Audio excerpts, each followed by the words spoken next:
This is the weekend edition of Fear and Greed, Australia's most popular business podcast. I'm Michael Thompson, and good morning, Sean Aylmer. Good morning, Michael. I'm a bit excited about today, Sean, because our weekend show is obviously a bit different from our weekday show, and it's really all about the two of us kind of nominating what we think is the biggest story of the week, the most remarkable story, the sleeper story, and our favourite story. And you made the point through the week that really we're not trying to convince each other of the merits of the story. We're trying to convince a third party, a professional adjudicator, our Fear and Greed colleague, Adam Lang. Good morning, Adam. Good morning, Michael. Would you describe this as the most competitive podcast that you are called on to adjudicate each week? Oh, certainly, because it's the only one that I'm called on to adjudicate each week. But it's one that I do still have some trepidation about. I want to make sure that the scales of justice are fair. Sean, what do you think? Have you found them to be fair in the past, Sean? No, Adam, you're fair, but justice isn't fair. This is well, you can tell we've started the podcast because you flick the switch, Sean, to what I would describe as sickening in your sucking up to Adam. Whereas I just treat Adam like any other normal, professional, impartial. Do you think Adam's a good adjudicator, Michael? Oh, best. I've never seen one better. For now. We'll report back in 15 minutes. Shall we jump into it? And we'll go the bigger story. And look, typically whoever goes first on the biggest story kind of wins. But so, Sean, over to you. You can kick us off today. Well, look, there's a bunch of big stories this week, but I've opted for the economy. Not often do we get national accounts figures out, only 4 times a year, and they came out this year for the March quarter. The economy grew at a 0.8% clip for that 3 months to the end of March, and for the full year it was at 3.3%. What did we find out? Well, we found out that households are spending. In fact, they're spending more than we thought. Businesses are investing. What we know about business investing is that it's probably not quite as strong as we thought it might be, but businesses are confident about investing in the future. Certainly, governments are flashing the cash. All that spending for flood relief down the East Coast, or certainly in Queensland and New South Wales during the March quarter, really helped things out. Net exports detracted. That's a negative, but that just basically means people are buying stuff from overseas, which in itself isn't a bad thing. The really important thing this time around were the measures of inflation in the national accounts. They're quite broad. They're broader than the Consumer Price Index, and they showed that inflation is rising, as are wages. What's it all mean for interest rates? Well, the Reserve Bank basically will have to lift interest rates next week. The question is really by how much. So, in terms of the biggest story of the week, with plenty of competitors out there, just the fact that we got the national accounts, which affects every single Australian, Adam, every single, you, your wife, your children, your boys, the whole, sorry, too much. The fact that the nanny accounts were out, I think that's the biggest story of the week. Michael. Oh, that was impressive. That was a direct appeal to Adam and his family in order to secure his vote. But Maggie the dog, sorry, I forgot Maggie the dog. Maggie the cavoodle puppy. Yes, well, look, this is a story that is really, I'm at the risk of doing an Aylmer here, Adam, which is where you group a whole bunch of different stories together and hope that together they combine to make the biggest story. So I'm going to give this a heading, and the heading for my group of stories is energy. First up, AGL Energy. This week, the board dumped its plan to split the company into one housing the carbon-intensive power plants, the other retailing the energy. Climate activist and billionaire investor Mike Cannon-Brookes, he really campaigned hard against it. Superfund Hester said you can't just divest your problems away. So the plan's been axed. The chair, CEO, a couple of directors gone too. Next element of my energy story is the energy crisis that we're in, exacerbated, of course, by the cold snap down the East Coast. Gas prices are soaring. More power retailers are warning of a doubling in power bills. And the focus really now has shifted away from cutting emissions to just keeping the lights on. Crisis meetings are on next week, so this is clearly a big story that is going to keep getting bigger in coming weeks as we head deeper into winter. Finally, and this is maybe a little bit of a stretch, but it's linked to batteries, it's linked to renewable energy, so I'm going to allow it. Lithium stocks took a tumble this week, some by as much as 20% after some investment analysts thought that the price of the resource had peaked. Meanwhile, you've got coal companies being the superstars of the market. So look, if we put them all together, AGL Energy, gas prices soaring, energy crisis, Lithium stocks, really? coal companies, put them all together. I've done a Sean Aylmer, grouped a whole bunch of stories together and made it the biggest one of the week. What do you think, Adam? Okay, so I'm really making this decision on the basis of whether this is forward-looking or backward-looking in its impact to everybody. So I'm going to give this one to Michael. And the reason for that is that the national accounts coming out were a little sort of different to expectations, but not too far off. And they are indeed about the March quarter. I think they're a huge story, but largely that story is gone. And we know what really is ahead of us here is how much this is going to impact interest rates. So we expect them to go up. So not a huge amount of difference to expectations, whereas the energy crisis has seemed to become a real focal point at the moment. Hard to predict a cold snap, maybe after La Nina was coming, but it's really hit quite quickly. So we've had all these rains and we're having this cold weather come in. It's actually becoming a very, very human crisis. You're thinking about people who don't have a lot of disposable income trying to decide whether to have hot water, have their heating on and so on. So I think actually the energy crisis is the biggest story for the week. Michael, though, lithium, just too big a stretch for me in terms of that topic and overreaching. I think, Adam, that's fair enough. I mean, I think Michael's 5 stories are combined the biggest story. All 5 of them. Sean, do you like the way that Adam, though, introduced surprise mystery criteria in that it's not just the biggest story? It now has to be the biggest forward-looking story, not just the biggest story in I general. like to be unpredictable. So let's move on to the most remarkable story. Michael, what's your most remarkable forward-looking story? Oh, well, mine is looking so far into the future, so this should be an easy win. By your standards, Adam. Look, it is a pretty easy one for me because I thought this was remarkable, and it's Tesla boss Elon Musk declaring that working remotely is over, just as everyone's kind of getting used to it. He did it quite forcefully via 2 emails. One went to his executive team and then one to all Tesla staff. The first one was titled, "Remote work is no longer acceptable." And then the second email was titled, just in case there was any doubt, the second one was titled, "To be super clear." And so in that email, then he kind of clarified that he wants everyone in the office a minimum 40 hours a week, and they've got to be alongside everyone else, not in some, as he said, remote pseudo office. And then he said, if you don't show up, we will assume that you have resigned. It's just so extraordinarily blunt, and I think it's fantastic. Some excellent employment relations going on here. Oh, it's great. But I mean, we kind of knew that this was probably coming because he's been quite vocal about this in recent weeks. Last month, he said, and I quote, "American people are trying to avoid going to work at all, whereas," he did a comparison with Chinese workers in say, the Tesla factory there. Oh, yes. They won't even leave the factory, he said. And in the past, he's pointed out that he worked 120 hours a week sleeping at his own factory, and which I think is a pretty dangerous kind of thing. He gave tacit approval to his workers in China sleeping on the floor of the factory so that the assembly line wouldn't slow down. Outrageous. Yeah. I mean, that's just a terrible kind of example to be setting. I can't imagine that it's a very popular move with staff. It certainly goes against the broader trend of greater kind of flexibility in a hybrid working environment. And I just don't think he would be winning any awards for kind of the great bosses. But I mean, having worked with Adam Lang as a CEO of a company that I was working for, he is someone that I would say is a nominee for a great boss. Yeah. Take a mark off, would you? Look, my most remarkable story.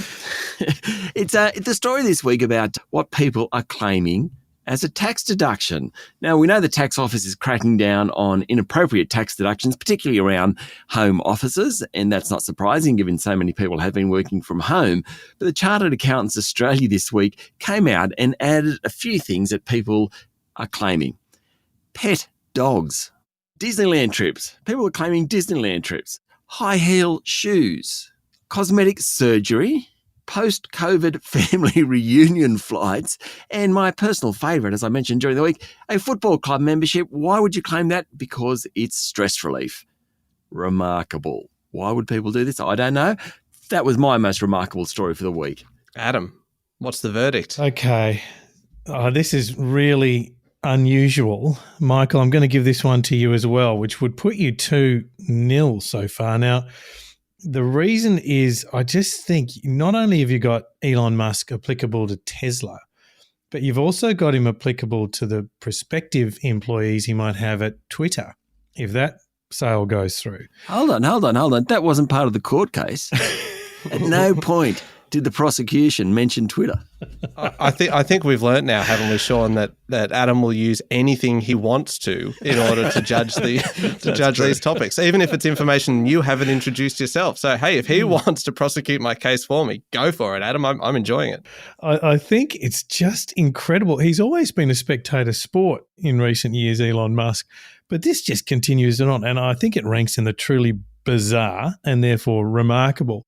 It's interesting how mine was forward-looking about what you shouldn't be claiming on your tax deductions, yet Michael's was what happened this week. Didn't get a mention, forward-looking. You didn't have to be super clear in yours. And a reference to a remote pseudo office. I mean, that's just that's really what we're all looking for.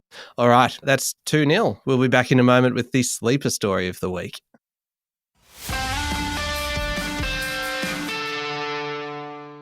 All right, Sean, we're looking for the sleeper story of the week. So maybe a story that's not getting the attention that it deserves or that's going to become a bigger story further down the track. What was yours this week? Well, it's really the big banks' attitudes to some of the more non-conventional financial market instruments. Now, I wouldn't probably call them fringe markets, but the big banks in Australia dominate the financial market scene. So whatever they say goes. And in some areas, they just seem to be getting cold feet. So Commonwealth Bank boss Matt Comyn said while the bank still wants to allow people to trade cryptocurrency on its app, the sell-off in digital currencies was causing problems. He said a lot of the air had gone out of cryptos, and to allow trading, Commonwealth Bank wants to make sure that people understand the complex and risky asset class. He said there's still plenty of people wanting to trade digital currencies, especially among young men, but the sector has a long tail of rubbish, and Mr. Comyn is worried that his customers won't fully appreciate all the risks in it. Not exactly a strong endorsement of cryptos. And then we had the head of retail banking at ANZ, Miley Carnegie, coming out saying she was pleased that ANZ hadn't jumped in the buy now, pay later space. Of course, over the past couple of months, National Australia Bank and Commonwealth Bank have launched buy now, pay later offerings. ANZ's debated the merits of something like it, but they've resisted, and given the rise in bad debts and investor anxiety, Ms. Carnegie said she's happy they did. She said it can be a great budgeting tool, but there's a bunch of customers who use it in a toxic kind of credit way. The point of this, which didn't get much airplay this week, is that cryptos, buy now, pay later, they're not mainstream, but they're sort of on the edges of mainstream. There have been plenty of critics for a long time around them. They will be made or not within Australia by the big banks because those four are so dominant. Just the fact that Commonwealth Bank and ANZ are getting cold feet in the area, I think will be a really significant play in coming months and quarters. Michael. That is a good one. That's a very good one. And it's forward-looking too, so I mean, Adam's going to love that. Forward-looking, yeah, no, that's true. I mean, well, just almost by its definition, really, sleeper stories are forward-looking because we're talking about things that are going to become bigger really later on. And really, that's kind of where my sleeper story comes in because there's been so much talk, I mean, all of the time, really, about property prices. And so, I mean, even this week, we were talking about the fact that prices in some capital cities have really started to drop. But with so much noise, the rental market can get a little bit overlooked. And so that's why for me, this is a sleeper story this week because we are really moving towards now a rental crisis. And it is probably not getting the attention that it deserves because everyone is so focused on just house sales and what's happening to property values. As far as rentals go, vacancy rates fell to their lowest level on record across the capital cities. And that was led by Melbourne, where availability dropped by 8%. Now, this is just a couple of years after rents fell during the pandemic. Now we're standing by for them to rise. And it's a big concern because house prices for so many are still completely unaffordable. There are now fewer rental options. And with rent rises just around the corner, heading into winter, this has got all the makings of a real housing crisis. And that is something that really does affect a lot of people. Adam? Both are very good sleeper stories. Sean wins. I think the big banks' attitude and getting cold feet to cryptos is really the biggest story this week for me. Property prices is big, particularly in rental, Michael, as you said, and also if immigration starts to return in significant numbers, it could go on for quite some time. So not just a present issue with existing population, but it could actually even get worse still. Definitely one to watch, but Sean wins on this one. If I had added that in, would I have won? Like if I'd You won last time when you didn't add the Twitter stuff in, so I don't think that means That's anything. true. So sometimes it works in your favour, sometimes it goes against you anyway. Righto, Michael. Let me know what your favourite story of the week is. Well, we talked this week about a property group's study on the value of Buckingham Palace. And that story showed that if the palace was put on the market now, it would sell, apparently, for £1.3 billion, which is about $2.3 billion. The full royal property portfolio, so that's all the estates and castles and manors, and I don't know what else kind of they own, but that's a lot. That's all been valued at £3.7 billion or about $6.5 billion, which is just incredible. But I wanted to go back to the palace for a second because I did a little bit of research into why Buckingham Palace would fetch so much money. Obviously, 775 rooms has a certain appeal, and sure, it's pretty central. It's close to public transport, all that kind of thing. But according to Town and Country magazine, did you know that well-known authority on the royals? Go on. That's right. Did you know that the palace has a secret swimming pool? I thought this was fantastic. What's a secret swimming pool? Well, it's a swimming pool that nobody knows is there because it hasn't always been there. Surely the palace knows it's there. Well, I mean, a secret is not something that's necessarily widely known. Sure, some people do know it, and that is the royal family. It was built in 1939 for Princesses Elizabeth and Margaret. I'm giving a little bit of a history lesson here. Since then, apparently all the royal babies and all the royal children have learnt to swim in this secret swimming pool. The best part of it is, though, even though it's a secret, they've learnt to swim in it, even though it's a secret. You are fixating way too much on the term secret. It is a secret from the public. Town and Country magazine. All right. It is a secret from the public. It is not a secret from the royal family, okay? The best part of this is that the staff are allowed to use it too. But if a royal comes in for a swim, all the staff have to get out. So you can just imagine just waltzing in and just watching people vacate the water like you're a shark or something floating by in the pool. But you are allowed to stay if you've been invited by one of the royals. And apparently they're quite open to having the staff swim with them because they are just such down-to-earth, ordinary people. What do you think? I've really kind of taken us on a bit of a tangent, but I thought, you know what? I don't know whether I'm going to win this one, so I may as well just give you a bit of a history lesson. I'm not even going to put in an effort this time around. That is such a good story, Michael. A Town and Country magazine story. How can you beat it? I feel like I can detect just a hint of sarcasm in there, Sean. No, not at all. A secret swimming pool. Now, look, my favourite story really was, the federal parliament being sworn in this week. It was a big week for the new Labor government, obviously, with the ministry being sworn in. I like this parliament, not because it's a centre-left government, just park that for a moment, but we're slowly starting to see a parliament that better represents Australia, okay? We still have a long way to go, not quite enough ethnic diversity, for example, but at least this parliament includes a record number of women and a relatively diverse team in terms of ethnicity. The cabinet itself has 10 women out of a possible 23 positions. There's another 3 women in the outer ministry. The new parliament overall has 38% women representatives, which is a long way in front of any other parliament. Many of those independent representatives are women. We are not at 50% yet, but 38%. We're getting there. Penny Wong as Foreign Minister just looks and feels right. Claire O'Neill's been promoted to Cabinet, will take on Home Affairs. Linda Burney became the first Indigenous woman to hold the Indigenous Australians portfolio. Katie Gallagher as Finance Minister, Tanya Plibersek in Environment and Water. It just seems to be a more representative parliament. Forget the politics just for a moment. I like the fact that we have more women in parliament and we'll end up with better decision making. That's why it's my favourite story for the week. Did you know that Town and Country has been around since 1846?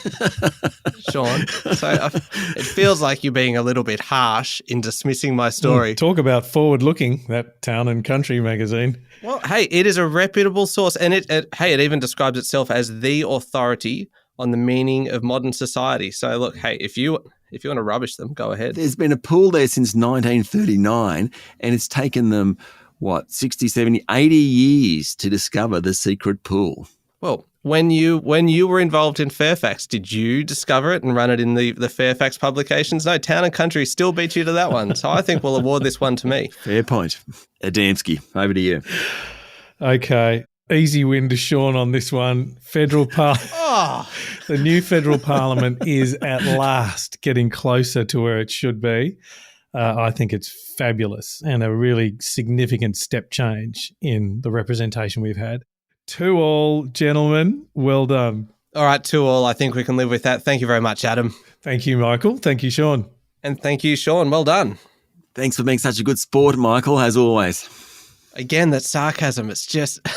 Your voice is positively dripping with it. But anyway, just a reminder as well about our weekly podcast called Safe Word by Fear and Greed. It's basically the three of us having a lighter look at some of the business news around the place, not so dissimilar to what we just did, really. It lives on its own outside the main Fear and Greed playlist, so please search for it on your podcast platform. Just look for Safe Word by Fear and Greed on Apple Podcasts or Spotify or wherever you listen to podcasts, and make sure you hit follow so you get it every week. I'm Michael Thompson. Have a great weekend.